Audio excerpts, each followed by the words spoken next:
Welcome to Luca and Miguel. Enjoy the video. In this video, I will show how to reset the oil change light on an Infiniti Q50.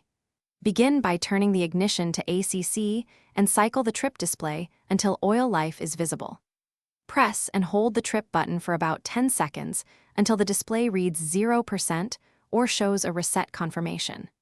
Release the button, then turn the vehicle off and back on to verify the oil change light remains cleared. This step prepares you to reset the oil change reminder safely and efficiently.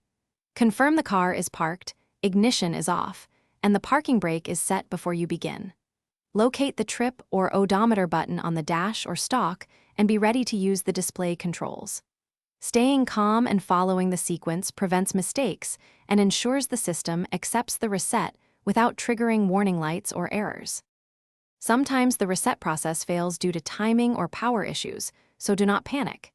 If the display fails to respond, cycle the ignition off and back to ACC, then try the sequence again. Weak battery voltage can interfere, so check battery health if problems continue. Persistent reminders after a correct reset likely need dealer diagnostics, as the system may detect another maintenance item or a sensor fault requiring professional attention. Thanks for watching and please subscribe. It's the best investment you'll ever make.